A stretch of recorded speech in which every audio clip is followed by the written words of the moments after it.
Thanks, Harry. I'm going to stop talking in about 2 seconds and play some music, but I just want to say how glad I am to be here, how much fun I had doing the workshop earlier, and yeah, I'm going to be doing a bunch of new stuff for you tonight. It's always possible that I may hit the wrong button or have to change a cable or something, but if that happens, that's okay. Thanks.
All right, guys, thanks a lot. I got time for, I think, one more short one. Very short, and then we're going to do a little roundtable discussion here. Thanks again to McNally Smith and to Harry and everybody else who helped put this on. It's been really fun. This is a very, very old song.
to take a few minutes and get us set up. We're going to start immediately and have maybe 20 minutes, half hour or so of conversation.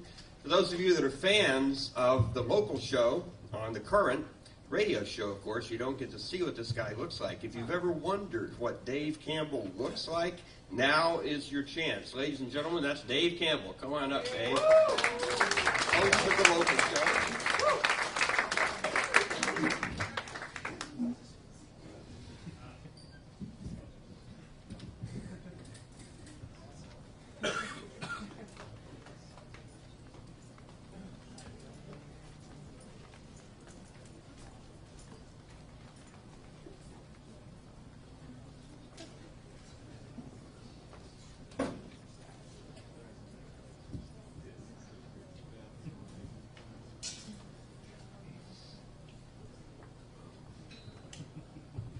We lost Dosh. I'll go fetch him. He'll be right back. Oh, I got one. I'm good. So what do you guys think of that? Just show of hands real quick. How many of you have seen Martin Dosh before? A good number of you. Earlier today. How many of you just saw him, of the people with their hands up right now, how many of you just saw him for the first time earlier today? So still some of you have gone out and seen Martin perform before, or have some of his records, or... Yeah? All right. Newbies, what'd you think? Yeah?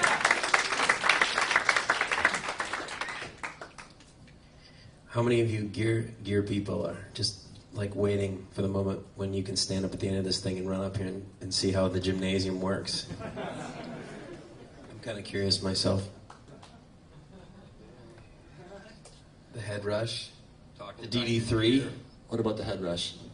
Your system has evolved since the last time I've seen. It's been a while. You know, I realized that this is in retrospect. Do you guys all know the Herbie Hancock record called Thrust? 1970. It's the one that came after Headhunters. Is it the spaceship when he's in the spaceship? Yeah. Okay. So the cover of that record is Herbie Hancock flying a spaceship, but there's all the controls are keyboards. It's a keyboard spaceship. He's flying over Machu Picchu, right? Yeah. And like, I didn't even think about this until it'd be like a year, 9 months ago, a year ago. I looked at my stuff. I'm like, wait a minute, that's the Herbie Hancock album cover. We just need to get a little plastic bubble to go over the top, and that would be awesome. There you'd be. That would actually help with the drum feedback too. So maybe that's an actual possibility. Yeah. The man in a bubble. So I'm David Campbell. You guys know Harry, right? Yeah. Martin Dosh here. We're going to talk a little bit about who you are, and I've got some great questions from the audience members, so I'll filter some of those in. For those of you who haven't seen Martin before, I thought I'd start sort of at the beginning. And with the interest in increasing the real estate in the realm of parts of speech, I mean, you, Martin Dosh, are a noun, and Dosh, the project, is a noun. I thought we'd work it into a verb.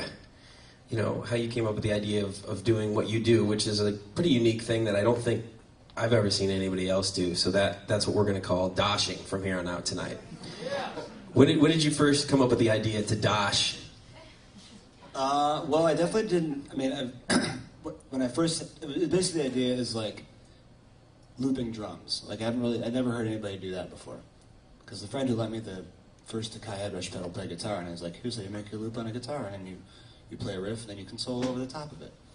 And it took me 6 months to be like, oh, I wonder what would happen if I plugged my drums into that thing. Or a vacuum cleaner. Or anything else. Or whatever, yeah. I mean, it turns out, obviously, I'm not the first person to do this. I mean, like, John Bryan's been doing it since, like, 1990, whatever, 1999. But I did come upon it on my own. I didn't really, like, there was no internet. I had no idea what was happening. So it was a intuitive thing. So 1999, probably, I would say. And were drums sort of the first experiment, or did you immediately? Because you're not just a drummer; you're a percussionist in the true sense of the word. In that you first started out with keys, correct? Yeah, correct. And I think the first time I ever really used the sampler and actually figured out, this is way before I did the drum stuff, is just going back to all my 4-track tapes, hooking the 4-track up to the Akai head rush, and trying to find the perfect, 1-bar break, then looping that in the head rush. So I'm recording like a recording of myself playing drums. Then I'd record that, and then I'd layer keys on top of it. So that's sort of like doing that for 6 months sort of prepared me for like oh wait, I could actually just play live drums into it. It'd be the same thing.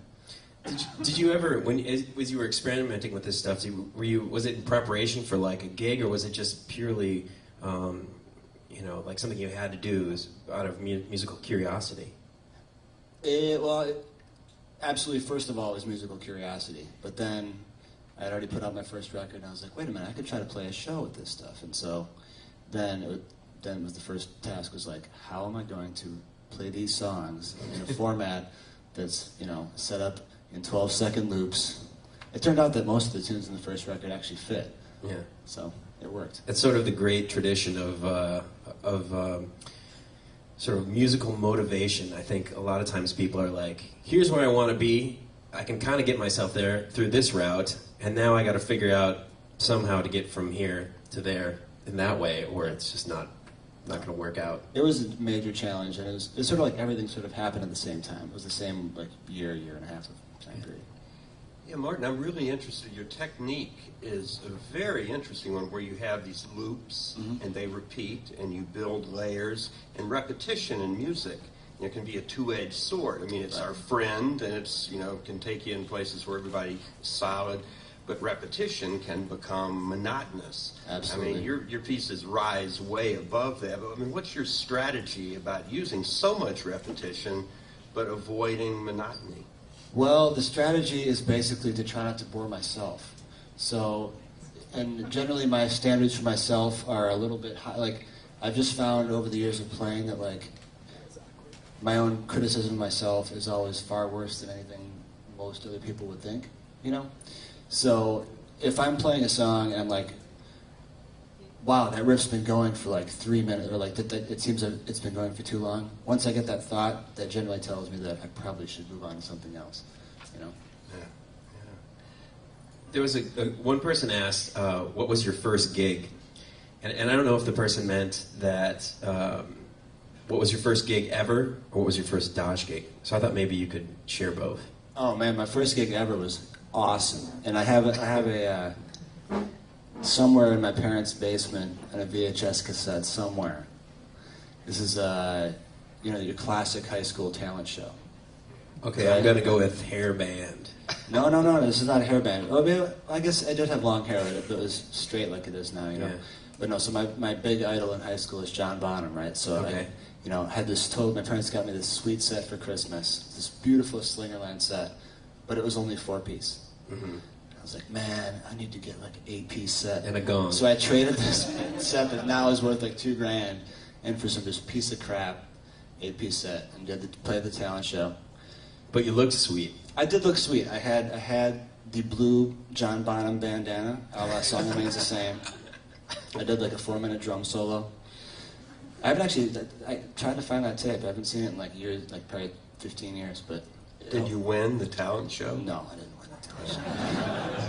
I think it's a little, did win? It's a little Christmas gift to all the fans. You got to put that up on the tube. No, that needs to be. That's what I mean. It has to be on YouTube. And this is like me at 15 years old, like playing like I went to a drum set. A similar thing that Dave King did in the basement of the what was it? The Dinky Towner. Mm-hmm. This was like 10 years ago, and I'm not joking. Dave King, one of the greatest drummers I've ever seen, showed video of himself and his hair band in high school, during which the lead guitar player's spandex pants ripped wide open. It was like a public access cable performance. That's what YouTube is for. A lot of people, I think, are curious about, where you come from musically, both like the influences that help shape your sound or approach to making music, and just in a more simple, sense, what you like to go out and see musically and what you like to listen to. Yeah, I mean, I think my favorite thing, I'm almost 40 years old now. I've been doing this for a long time, and to this day, one of the main reasons I play music is because one of my favorite things is to go see a band I've never seen before or heard of before, and just have my mind blown away. when you've kind of heard about a band, maybe they're good, maybe they're not. You heard part of a tune, like, oh, go check them out. You haven't heard the record, and you go see them, and you're just like, that is the greatest thing I've seen. And, you know, it's just like consciousness expanding. So, do you remember the last time that happened to you? The last time that happened with a band was probably the James Blake show in the Entry. I had heard a few of his tunes before, but seeing him play with his band was incredible. And before that was probably like 5 years before that when I saw Deer Hunter played the Triple Rock, and I had only heard maybe snippets of their tunes, and their live sounds, their presence, and you know, some of the tunes are just mind blowing. Really good. What did you like to listen to as in sort of your formative years, maybe when you were the age of a lot of the kids out here? Yeah, that was sort of like everything. I mean, I think when I was in college, I had a friend who was he wasn't an exchange student, but he was from Scotland, and he had a pretty massive record collection, and it was everything. So we would listen to just like everything from like the cheesiest R&B, you know, like Edwin Birdsong or something like that, and then we'd, you know, pop on Black Sabbath, and then follow that with the Grateful Dead, follow that with, you know, the Mudhoney record that came out with Touch Me I'm Sick. Mm-hmm. You know, it was just like every Jane's Addiction. It was like every conceivable style of music sort of all at the same time. And the stuff that really stuck with me at that time, I think, was mostly like the jazz stuff. You know, and I liked all of it, mm-hmm. but, you know, early teens was like classic rock, and then it was kind of into like Miles Davis, Bitches Brew, that kind of stuff. But I mean, I liked all of it. It wasn't like I don't like Jane's Addiction, but, you know, I heard it all, and so it's kind of hard to say what really stuck from those times, you know. It sounds like a lot of it did, especially like looking back at, I mean, you there's not really one genre or specific sound that you borrow your like equipment from. Right. I mean, it's sort of from all over the map a little bit. I mean, what do you think? I was trying to jot down I don't think I ever came up with a proper question for this, but where do you feel like you most are aligned? I mean, do you feel like it seems like a lot of this? It's a tough question, and that's one of the things that's sort of been a struggle for me over the years playing music. Is that it is not easily defined. I mean, my record label that puts out my stuff is sort of indie hip hop, and that's been the Anticon thing. But you're certainly not like no. hip hop fans might. You know, maybe the beat builders would be into it, but right. The MCs probably don't know what to make of it. Yeah, I mean, that's the thing is I've gotten requests over the years for like, yo, send me a beat, man, from like everybody, and okay, here's a beat, and then nothing ever happens. You know, like, come on, Sage Francis, or whoever, you know, like I can't rap over that. What? It's in 4. Come on, dude. And so I don't know. I mean, I've heard so much rap stuff that is really weird. So it's maybe just I don't know. Maybe I missed the boat. Maybe it was too early. Maybe it was too late. Dosh, the hip hop producer, just hasn't happened yet.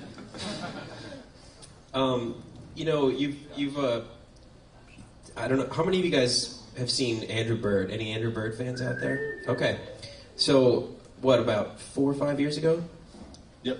You said the 2000s. Well, first tour is like 2000 or late 2005. So yeah, 5 years. About 5 years ago, Marty started accompanying Andrew Bird. Or maybe you opened for him and then started doing some songs together. It was kind of both. Yeah, the first tour was like opening for and playing with.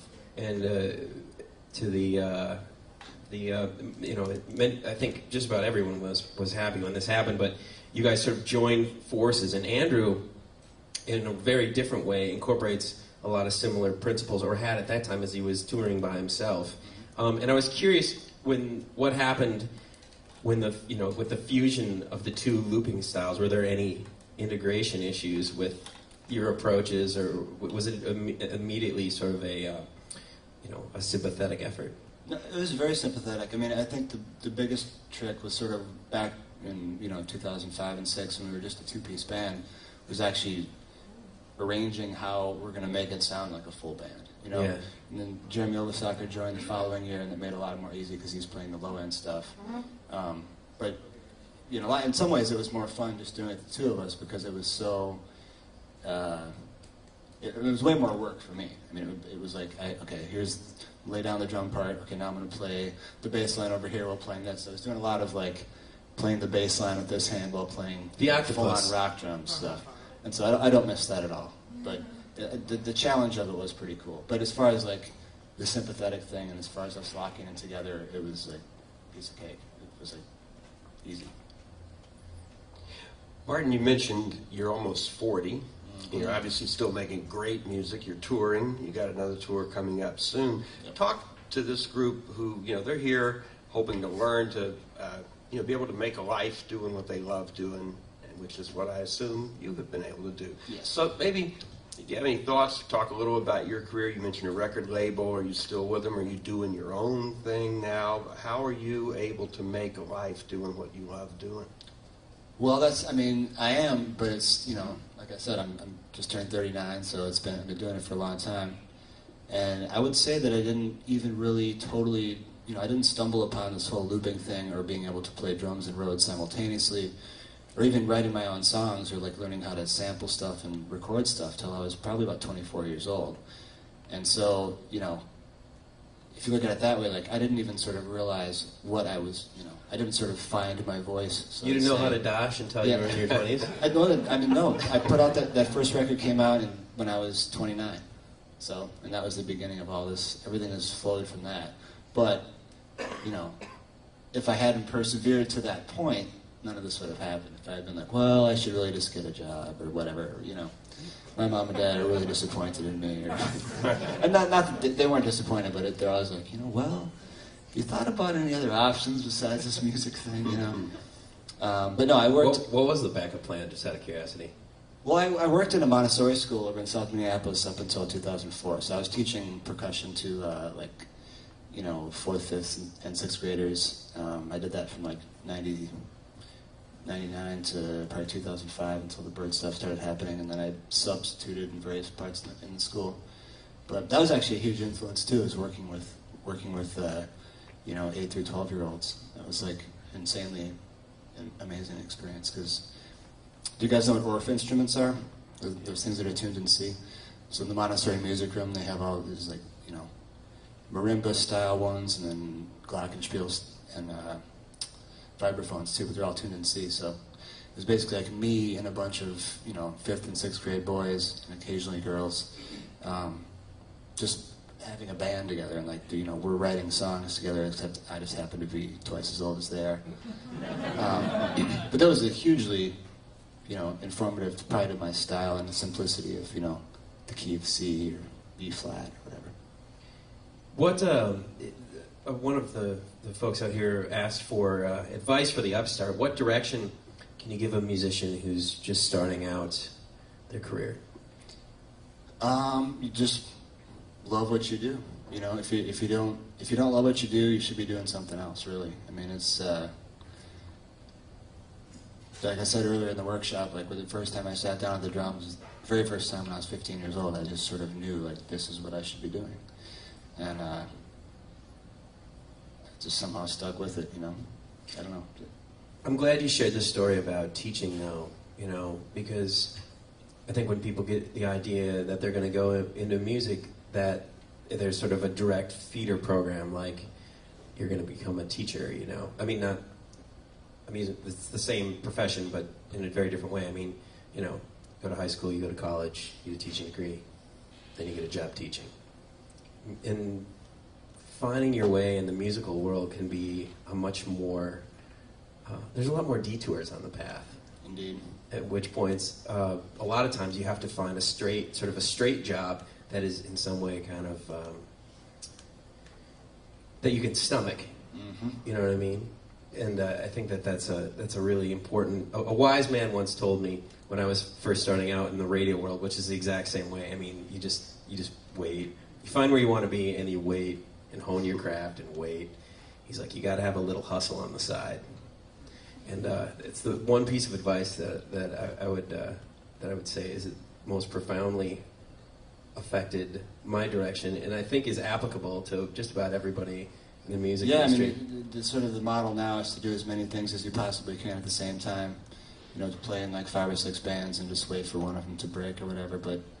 And that is a good way to go. But you're definitely going to wind up pissing somebody off. So it's to try to maintain playing 6 bands is a gratuitous challenge. And in order for people to like understand that they must really want you in the band, because you have to be a pretty badass to be able to like pull that off. I can't do Martin, anybody that's trying to make a living in music, obviously pays attention to what's happening in the music industry, and it's been changing quite a lot. And how has that affected you? What are you doing now with record labels kind of in decline and changes? How have you met that challenge? Well, luckily I've been putting stuff out for a while, so I sort of have like all my stuff registered with BMI, and those. It seems like a minor thing, you're like, well, where is this going to get played? But when you write a song and someone plays it, or someone covers it, whatever. Who's covering Dosh songs, by the way? Oh, I don't know, but if you're who has the stones for that? But if you're like, say you're registered on BMI and you go play and you get flown over to Paris to do a show, they make you fill out a little form that tells you the name of the song, how long it is, blah blah, and then like a year later you get a check for $25 for each one of those songs that you played. So it's one of those things where you kind of might not think it might help, but it might. But it just sort of over time it accumulates. So to the point now where it's like every 4 times a year I get my little BMI check, and it's like, wow, how is that even? It's like free money. The work's already done. It was done a long time ago. Do you see in the demise of the music industry as we knew it opportunity for people? Absolutely. I think that the one thing that sort of the biggest thing that needs to change is this sort of the general mentality that music should be free. That's like the way it just seems like, I don't know, maybe a lot of you guys feel that way, like you shouldn't have to pay for music unless you want to. And I guess that is okay, but it's kind of easy to cop out on that and say, well, I'll rip this CD, and then if I go to the show, I'll buy an LP, whatever, and then you don't actually do it. Because, I've ripped CDs before, too, so it's not like I'm trying to be like, don't rip CDs, because, I'm probably going to go home and, download a bunch of podcasts from This American Life and listen to those in my car, so. But like I said earlier, I'm not going to feel bad because they use my music without paying me, so it's cool. Hey, and speaking of CDs and LPs, don't you have some stuff here? Yeah, I have some vinyl and some CDs for sale, including I made this new tour CD called Silverface, which I made 100 copies of for this Black Month Super Rainbow tour I just did, and I have like 50 of those left, so I have some of those too. Well, that's set up around here somewhere. I'm not exactly sure. It'll probably be by the door. Yeah, by the door. You've got sort of a unique setup with the Anticon label. You've put out, what is it now? 4 or 5, maybe like 6? It's like 5 full lengths and then an EP. But some of them you've released on Anticon. Well, I have 5 full length releases on Anticon, and then like 3 on my own. Yeah, so you have the ability to kind of go do things. That seems like a fairly healthy and open relationship with a label. Whereas, it is good. Yeah. Whereas there's sort of the possessive thing, which is most record contracts put you in kind of a bad place, and they want to own everything you do. It seems like you have a healthy one with Anticon. I was just curious, in 2011, what exactly the label has to offer a guy like you. That's a really good question. I think most of the time with labels that are around now, I can't speak for that many of them, but certain labels sort of you associate a sound with them, or like take a label like Home Tapes, right? So they have like Megaphon and All Tiny Creatures and Volcano Choir and all this sort of Eau Claire, North Carolina, that sort of sound.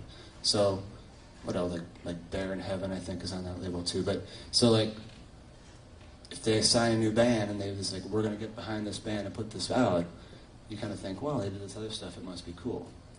So I think that sort of label thing is more of like an association thing. I think still the most important thing for an artist, by far, is a good publicist. I think that, if you got enough money to pony up, $4,000 for a really good publicist, and just release digital, release just selective, online releasing of 3 tunes with a really, really good publicist, then you can get signed. It's like the money is all in publicists who can get you on the Pitchfork forecast and all that BS. Get you some real estate on the net or in print. It really is a. They are not cheap.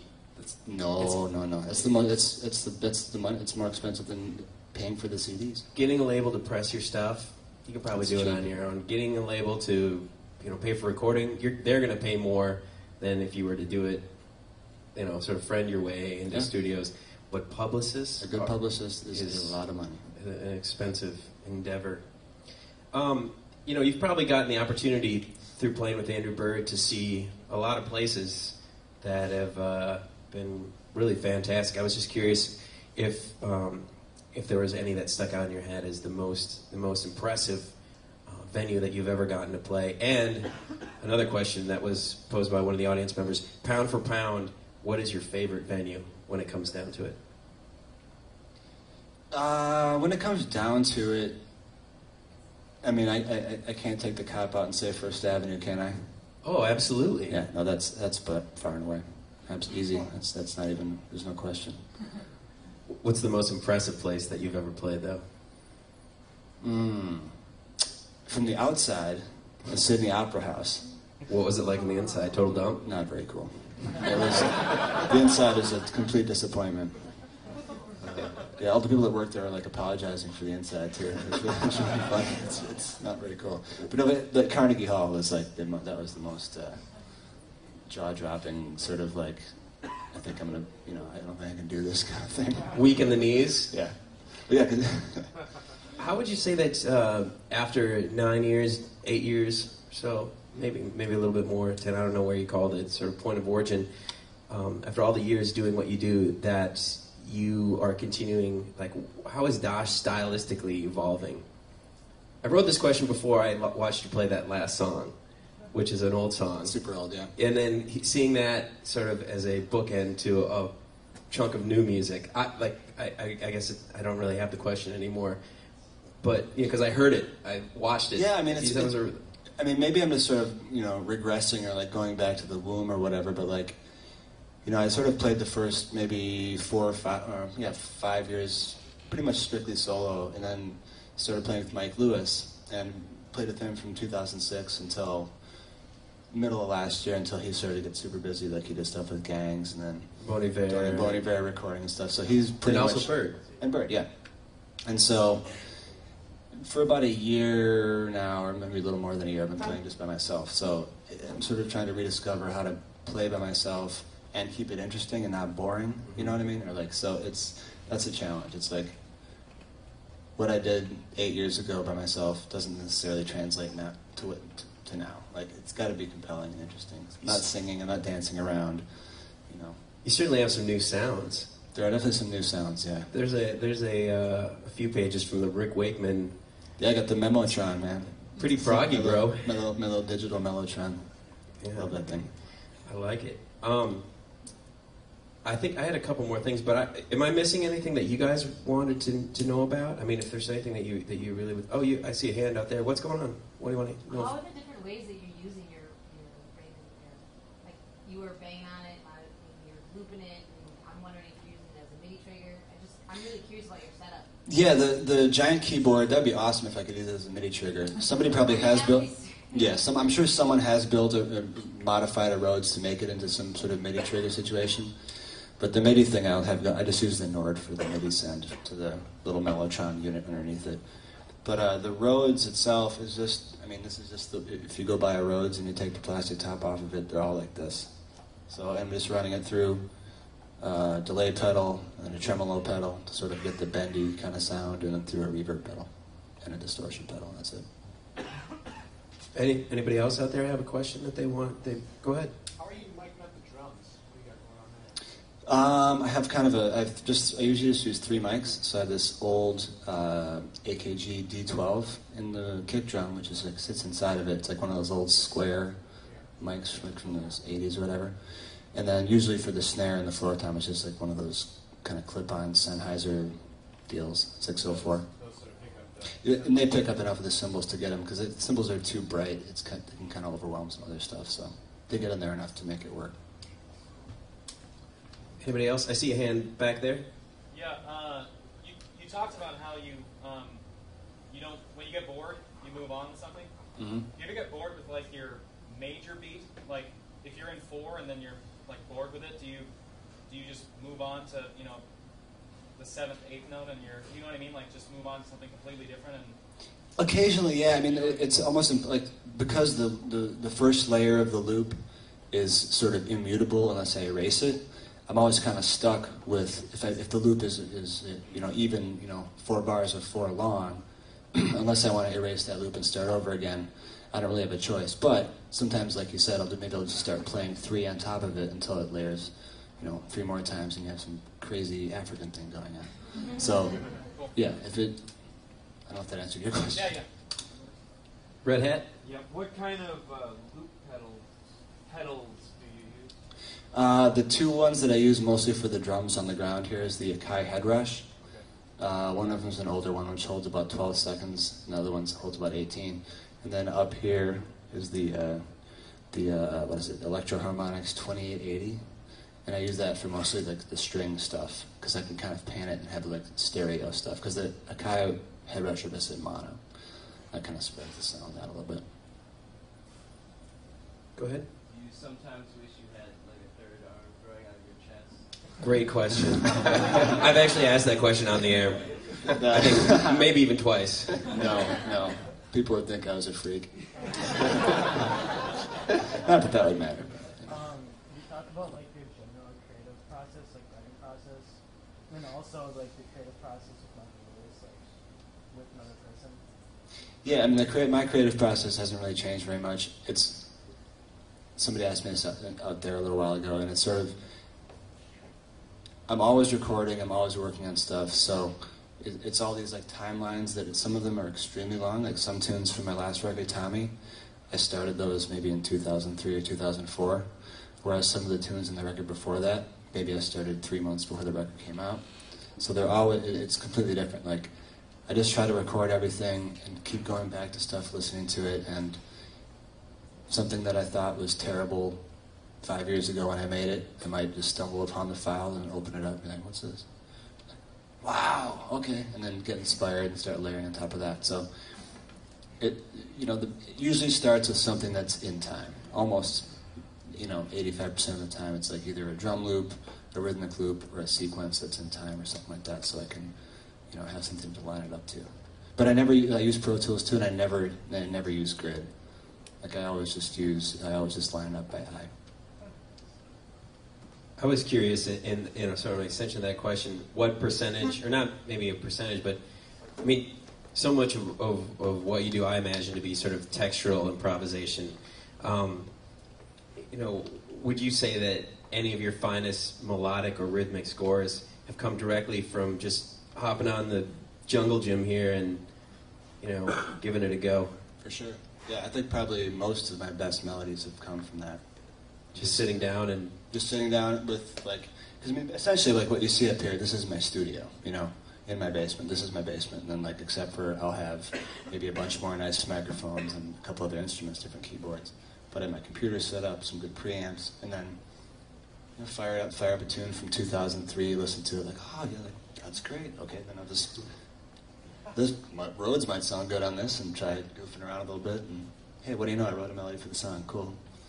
Good thing I recorded it. Can you imagine what Dosh's neighbors must think? Like, Steve, he works at the power plant. He likes Jeff Rotal and KQRS. And the noises he hears coming out of that basement, I bet you, like, what he pictures is the Herbie Hancock record cover. Probably. Dude in a spaceship. I don't have any more questions. You guys have anything else that you want to hear? Or no? Oh, go ahead. Something else with your setup and sound, and how do you work together with them, or what is their role? Sound person? Yeah. That's actually a really good question. Generally, like if I'm doing some sort of a record tour or whatever, like I always try to have somebody who knows my stuff do sound for me. And the fact of the matter is that the only thing the sound guy is getting is 2 lines, right? He doesn't even have DIs, so I'm sub-mixing everything myself, monitoring at my headphones. I don't have these monitors aren't on. And so all he's getting is 2 lines. So all he can do is, add bass, add high end, compress it a little bit if he wants to, turn it up, turn it down. But I have no control over like how loud or quiet it is to the crowd. If I don't know the sound guy, it's impossible for me to sort of, during soundcheck, I make a loop, and I'll walk out in the room to kind of hear what it sounds like. If it's close, I'll be like, oh, it sounds good. But I really have no concept of what it sounds like to people who come to the show. But fortunately, we have here the one and only Ryan McNally. Yeah. Ladies and gentlemen, give it up for Ryan, who makes this happen. Thank you.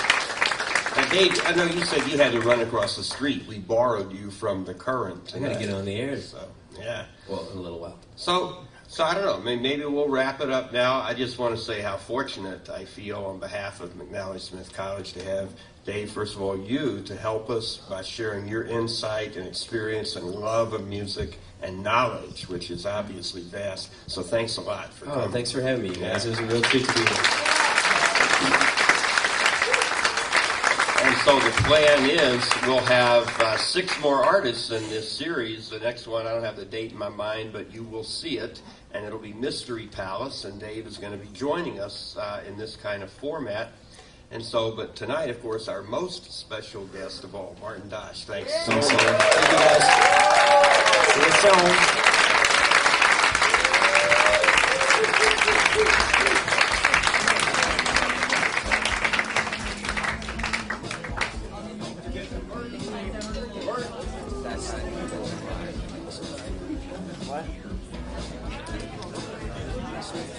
We go live. I was going to say, if any of you guys on your way out also wanted to stand on the stage and take a gander at the setup, that's fine with me. So.